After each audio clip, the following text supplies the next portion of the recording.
اکثر کہا کرتے تھے کہ میں نے اپنے بیٹے کو بڑا استاد بنانا ہے، اسکول پڑھ سکے، وہ پڑھ لکھ کے کیا کریں گے، پڑھائی ان کے نصیب میں کہاں۔ کچھ رشتہ داروں کے تو خیالات تبدیل ہوئے ہیں، لیکن کچھ ابھی بھی اس خیال میں ہیں۔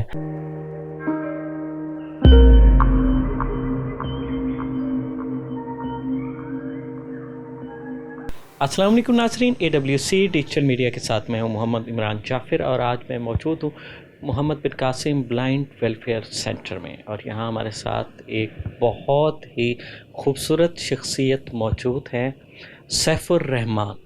سیف الرحمان کو اللہ تعالیٰ نے قوت بینائی سے محروم رکھا، لیکن بے شمار صلاحیتوں سے نوازا۔ یہ انہی صلاحیتوں کا استعمال کر کے بذات خود یہ زیور تعلیم سے آراستہ ہوئے، بلکہ بہت سے اپنے جیسے اسپیشل پرسنس کو اس وقت تعلیم یافتہ بنا رہے ہیں۔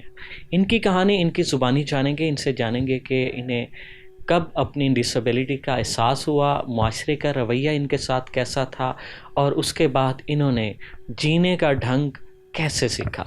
السلام علیکم۔ وعلیکم السلام۔ سیف الرحمان، آپ کیسے ہیں؟ الحمدللہ ٹھیک ٹھاک سر، آپ سنائیں؟ اللہ کا شکر۔ سیف الرحمان، یہ بتائیے گا کہ آپ نے جو آپ کے ساتھ یہ ڈسیبلٹی ہے، یہ آپ کو اس کا احساس کس وقت ہوا؟ جی، احساس تو شروع دن سے تھا، لیکن ہم یہ نہیں جانتے تھے کہ بلائنڈ افراد بھی پڑھتے ہیں، چونکہ میرا تعلق ایک پسماندہ علاقے سے ہے، جہاں پہ اس وقت 2009-10 کی بات ہے، تب تک جو ہے نا لوگ یہ سمجھتے تھے کہ جو نابینا افراد ہیں یا تو وہ بھیک مانگ سکتے ہیں، یا پھر جو ہے نا زیادہ سے زیادہ اتنا کر سکتے ہیں کہ قرآن پاک حفظ کریں اور کسی مدرسے میں پڑھانے لگ جائیں بس۔ یعنی کہ آپ کی زندگی میں یہ موڑ کب آیا کہ اور کیسے آیا کہ آپ نے ایک ادارہ جوائن کیا اور وہاں اپنی تعلیم مکمل کر کے اب ٹیچنگ شروع کر دی؟ جی، وہی بتا رہا تھا میں کہ کسی نے ہمیں بتایا ادارے کا 2009-10 میں ہی، تو وقتی طور پہ تو ہمیں عجیب لگا کہ نابینا افراد کیسے سکول پڑھیں گے، اور یقین کریں جب ہم سکول میں آئے تو اتنے ہمیں میرے والدین کو رشتہ داروں کے طعنے برداشت کرنا پڑے کہ اس نے جو ہے نا بچے کو سکول میں ڈالا ہے، حالانکہ نابینا افراد کیسے سکول پڑھ سکے، وہ پڑھ لکھ کے کیا کریں گے، پڑھائی ان کے نصیب میں کہاں۔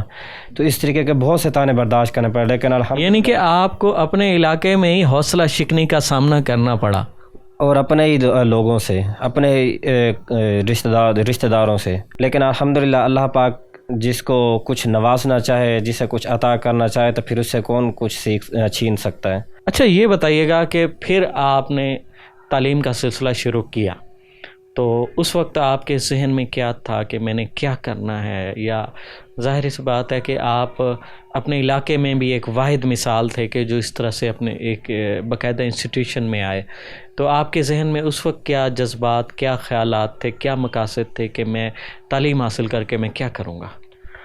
وقتی طور پہ تو اتنا ذہن میں تھا کہ جس طریقے سے باقی پڑھتے ہیں اسکول میں، تو میں بھی اسی طریقے سے تعلیم حاصل کروں، لیکن آہستہ آہستہ جیسے جیسے تعلیم حاصل کرتا گیا شعور بیدار ہوا، اور سوچا کہ جس طریقے سے میں ایک پسماندہ علاقے میں رہتا تھا اور ایک غریبانہ زندگی گزار رہا تھا، کسی بھی قسم کی تعلیم کا مجھے کوئی علم نہیں تھا، تو اسی طریقے سے اس طرح کے لوگوں کو میں بھی تعلیم دوں، انہیں شعور دوں کہ وہ بھی زندگی میں کچھ کرنے کی صلاحیت رکھتے ہیں۔ ماشاءاللہ۔ پھر آپ نے کتنا عرصے میں اپنا یہ تعلیمی ڈیوریشن کیا، اور اس کے بعد آپ کو لگا کہ اب آپ مزید اس علم کو پھیلانے کی صلاحیت رکھتے ہیں؟ میٹرک کے بعد میں نے شروع کر دیا تھی ٹیچنگ یہیں پہ ہی، اور فرسٹ ایئر کے ساتھ ساتھ یہاں پہ میں پڑھتا بھی تھا اور بچوں کو پڑھاتا بھی تھا، اور اب تو الحمدللہ بہت سے بچے ایسے ہیں جن کو ہماری ایک رائٹنگ ہوتی ہے بریل رائٹنگ، وہ سکھائی ہے۔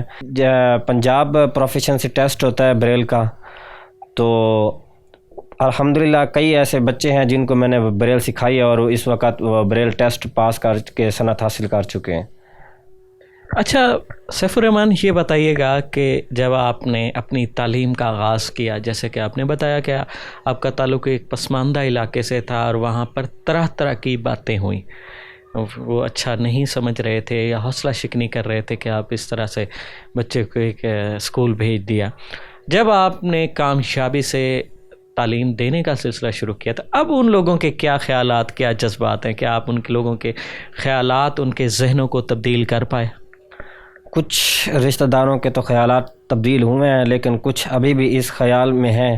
وقتی طور پہ مجھے تو حوصلے میں دیتے ہیں کہ جو ہے نا آپ انشاءاللہ لگے رہیں، کامیاب ضرور ہوں گے، لیکن در پردہ پیچھے والدین کو یہی کہتے ہیں کہ یہ اس کو پڑھا تو رہے ہیں، پتہ نہیں کیا کرے گا کیا آگے بڑھ کے.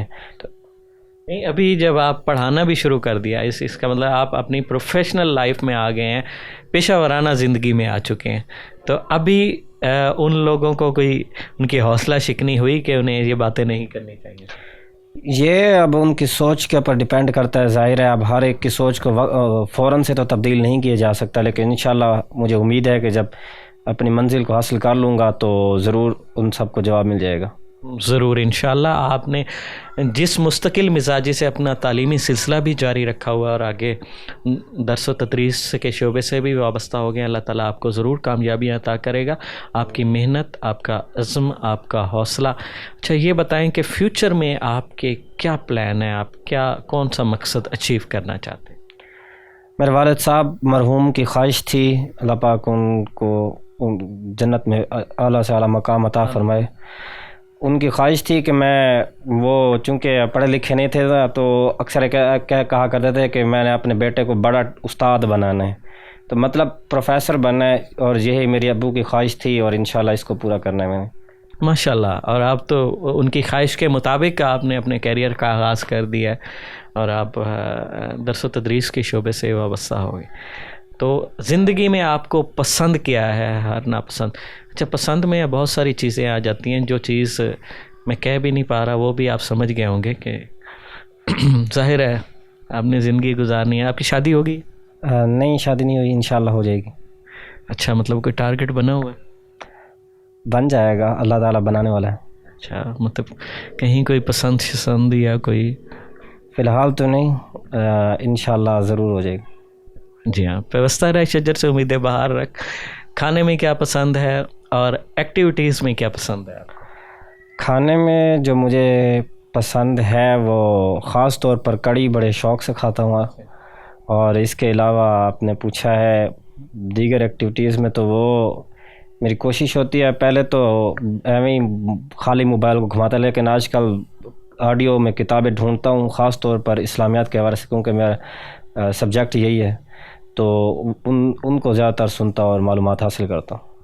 ماشاء اللہ، یہ ایک بہت اچھی عادت ہے. اس طرح آپ کی ریسرچ کا سلسلہ بھی جاری رہے گا اور جستجو بھی بڑھتی رہے گی، آپ کے علم میں اضافہ ہوگا. اچھا یہ بتائیے گا کہ آپ، بہت سارے ایسے لوگ ہوتے ہیں جو اللہ تعالیٰ نے انہیں تمام صلاحیتوں سے نوازا ہوتا ہے، لیکن وہ دل چھوڑ جاتے ہیں، جینے کی امنگ چھوڑ دیتے ہیں، مایوسی میں چلے جاتے ہیں. آپ ایسے لوگوں کے لیے بھی ایک بڑی مثال ہیں، اور آپ اپنے جیسے بہت سارے اسپیشل پرسنس کے لیے بھی ایک بڑی ہی کامیاب مثال ہیں. تو آپ ایسے تمام لوگوں کو کیا میسج دینا چاہیں گے؟ انہیں یہی کہوں گا کہ ہمت نہ ہاریں. جو ہمت ہار جاتے ہیں زندگی میں کبھی بھی آگے نہیں بڑھ پاتے. لوگوں کا مقصد باتیں کرنا اور روڑے اٹکانا ہے. آپ جو ہے نا ہمت کریں، تمام رکاوٹوں کو دور کریں، انشاءاللہ کامیابی آپ لوگوں کے قدم چومے گی. ماشاءاللہ، بہت خوبصورت میسیج دیا سیف الرحمان نے. جیسا کہ بتایا کہ راستے میں رکاوٹیں ضرور آتی ہیں، اور اگر آپ اللہ کی دی ہوئی صلاحیتوں میں سے کوئی صلاحیت آپ کی کم بھی ہے تو وہ بھی راستے کی رکاوٹ نہیں بن سکتی، اگرچہ آپ کا عزم صمیم ہو اور آپ اپنے مقصد کی طرف گامزن ہوں. ایسی خوبصورت اور موٹیویشنل ویڈیوز کے لیے جڑے رہیے AWC ڈیجیٹل میڈیا کے ساتھ. اپنے میزبان محمد عمران جعفر کو اس خوبصورت شخصیت سیف الرحمان کے ساتھ دیجیے اجازت. اللہ نگہبان.